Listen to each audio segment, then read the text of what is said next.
One of our good friends, Samina, just said that she saw an article in Town and Country. You know, you have all these kind of mainstream starting to edge into microdosing. Do you think that that's the entry, or how do you think how it affects humans on a low dose will start to change?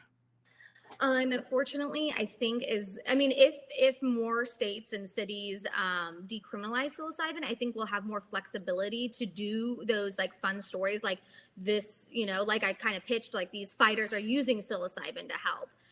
But until then, I think that the media and the news is going to like that fine line of, if it's illegal, we're not going to encourage people to do it. If that, you get what I'm, that's their biggest concern. And I feel like a lot of people in the media and in the news, like they're not necessarily the people that are, and there's exceptions, of course, but maybe not necessarily the people that are super familiar with psychedelics and know the benefits. And so they are on that kind of train of like, it's bad, it's illegal, kind of like drug busts. Sure. Marisa, how about for you, for something like Lucid News, which is obviously an organization that is, I'd assume, leaning pro psychedelic. What about the bad stories? What will your organization do to talk about some of the difficult experiences that people have, or the red flags that are undoubtedly out there? I think it's really essential for a successful integration of psychedelics into mainstream world is that everything be shared with full transparency, 100%, and just clear reporting, and I mean, if there's an opinion, then again, we'll share that in an opinion piece distinguished in the opinion section of our site. But I think all information needs to be disclosed with complete transparency. Yeah, absolutely. And we're kind of seeing that with, COVID-19, when you think about media and its role and its ability to shape opinions, whether it's right or wrong. It's a very, very important part of any way that people gather information.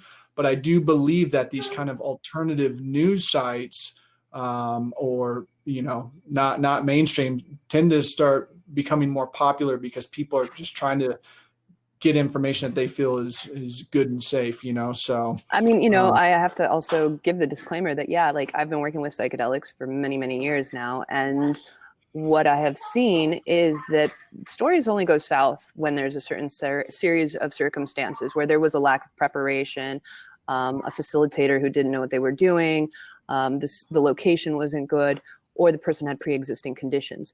There's usually a set of circumstances that contributes to this. So, it's best to highlight what leads to disaster so we can help steer others into the right directions, to better practices.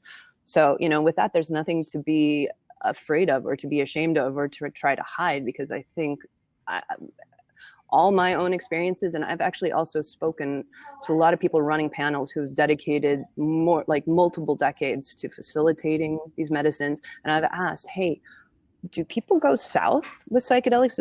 Like, have you ever seen anyone lose their mind in a way where you couldn't figure out why that happened? Like, just totally random, a super healthy, awesome person who had their life together, everything was perfect, and they cracked, and they were like, I mean, of course, there's no 100%, but I'd say 95%. Everybody was just like, I can tell you definitively it was because X, Y, or Z.